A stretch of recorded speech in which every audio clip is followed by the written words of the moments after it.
On Tuesday night, I bought my girlfriend a present.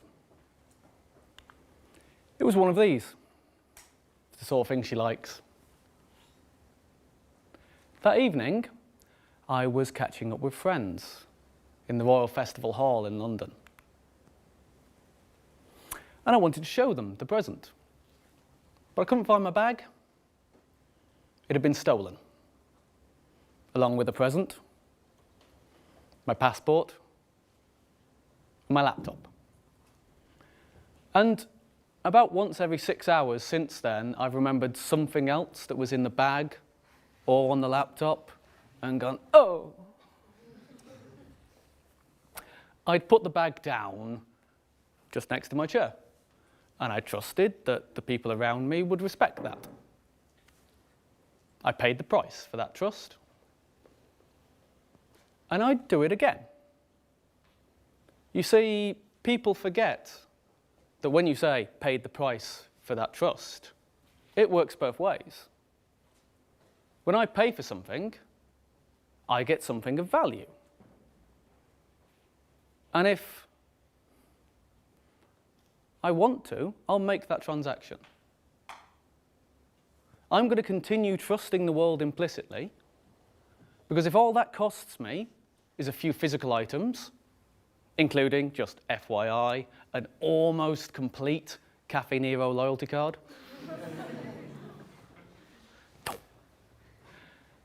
then that's a deal worth doing. So I'm going to tell you a small story about trust. And it is small. It's almost too small for TED. It doesn't involve any cycling, swimming or running, but it's kind of the point. So I'm going to talk a little bit about Alan Turing.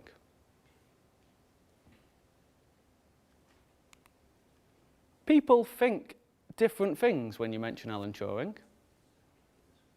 Some people think of his status as one of the pioneers of computer science. The reason we talk about a Turing machine or the Turing test.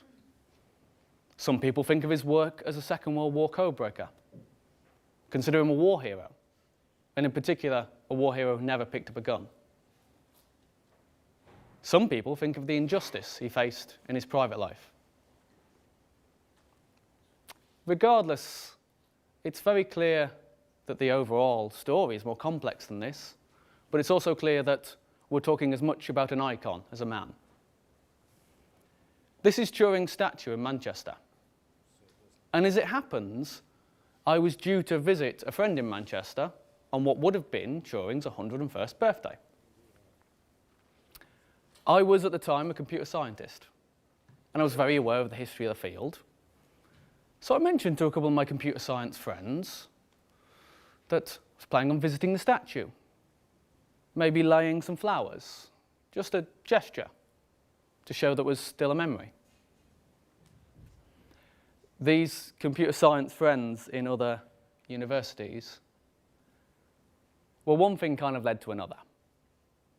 And before long, I found myself on a train to Manchester, preparing to lay flowers not just for myself, but also for friends at Oxford University, at Loughborough, at UCL, at Aberdeen, at Newcastle, at Johns Hopkins in the US, and at quite a few others. Not York. Although, to make you feel better, not Lancaster either. It's not going in the edit. So I go see my friend, and she is skeptical. But two of her housemates were nerds, and they wanted in. And importantly, one of them had a car. So I go along to Morrison's in Chorlton, and I pillage, and there is no better word, the flowers section. 16 bunches. And I'm stood in the tills like this. And there are people looking at me going, I wonder what he's apologising for. He must have done something pretty bad. So we pile them into the car, and we set off. get to Sackville Gardens, which is where the statue is. One of the lads keeps the engine running, and me and the other hop out, flowers under the arm, sprint across the grass. Now let me set the scene for you a little bit. This is the night before the birthday, starting to get a little bit dark. And Sackville Gardens is diamond-shaped, and there's a bench on each side of the diamond.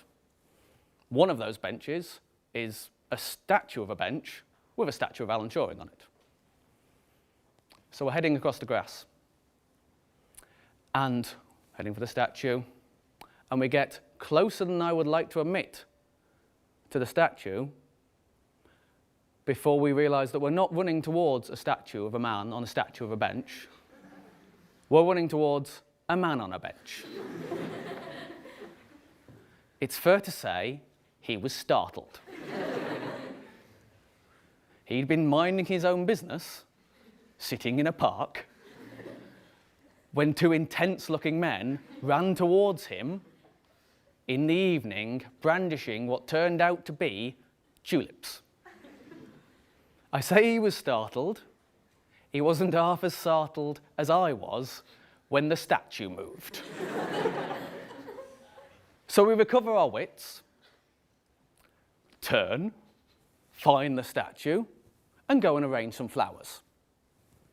We stand back, and we have a moment of quiet remembrance. Then we're away on our toes and back in the car. Next morning, we've been hanging out, and the statue, when we left it, looks like this. And I get back on a train to London, feeling quite pleased with myself. We've done a cool thing. Had a nice community event, hung out with my friends. Job done, really. We had a thing where everyone paid the cost of the flowers, and they also gave in an extra £10 as a charity donation. That went to the Bletchley Park Trust. So we've done a nice little charity event. But time to move on to other things. We had, however, reckoned without the people of Manchester. Turns out they like to get involved. So while I was blissfully unaware, more flowers appeared.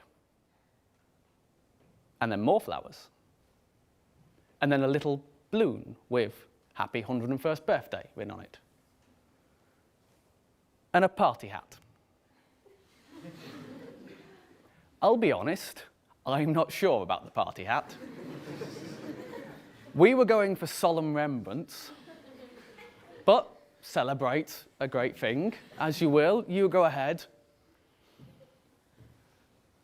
And as you can see, people started taking photos, putting them on social media.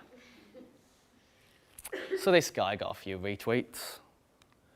This person got 1,000 likes. This guy got a couple of 1,000 retweets. And then when this guy got 3,000-4,000 retweets, I went and hid under a blanket. Because mostly what you're thinking at this point, let me tell you, is, am I going to get in trouble for this? So as you will all be aware, the first rule of happy interneting is do not read the comments. The second rule of happy interneting is do not read the comments. But I did. And it was amazing. They were all positive. People were talking about cheering. They were talking about crying with happiness. There was this astonishing wave of emotion. People celebrating what the man meant to them, whatever that was. It was astonishing. And this is where we start to talk about trust again, because this required no special abilities. I did not need to be a cyclist. We required no special skills. There was not financial backing. It wasn't an idea. It just required trust. My computer science friends trusted that I was doing something worth doing. My friend, though skeptical, trusted I knew what I was doing. Her housemates, who I'd met that day, trusted this was a thing worth spending their evening on. And everyone who shared, everyone who commented, everyone who liked, They trusted that this wasn't a PR stunt. This wasn't guerrilla marketing. This wasn't a con. This was a gesture. All it took was trust. And so the next year, when we opened it out, not just to my contacts, but also anyone working in a computer science department, undergraduates, postgraduates, professors, PhD students, postdocs, they responded. And they really responded. They responded from 3 continents. You're all checking. University of York is there. And so's Lancaster. We'll see next year, shall we? For those interested in rivalries, Oxford were in it the first year and Cambridge weren't. Then Cambridge were in it the second year and Oxford weren't. Looking forward to 2015. 3 continents. I got an email telling me that someone had got married on Turing's birthday. I got a lovely email from 2 students in Iceland who were graduating on that day and wanted to mark the occasion. All people who sent cash to some random guy on the internet. And it was a reasonable amount of cash. We earned just over £500. Small, but worthwhile. And we sent that to a charity called Special Effect. Now, Special Effect modify video games so that they can be used by people with disabilities. It's exactly the sort of slightly nerdy, worthwhile trick that we like to see in this sort of project. So they're modifying Xbox controllers, so they've got extra buttons that represent the pressing in of the analog sticks. They're modifying so that you can use the trigger buttons on a separate location. They're modifying so that if you're controlling a video game with the eye muscles you have, you've got a chance. This girl is caused pain when she presses buttons, particularly repeatedly. And so she's got a head mouse. And she's got switches for her feet to press. And she's got vocal activation. This is the thing that Special Effect does. And it's amazing. And we were really glad to send the money there.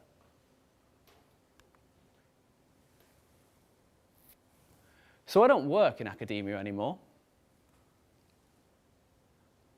And so this year, in 2015, we're opening it up to everybody. And this will continue to be one of the reasons I trust. Thank you.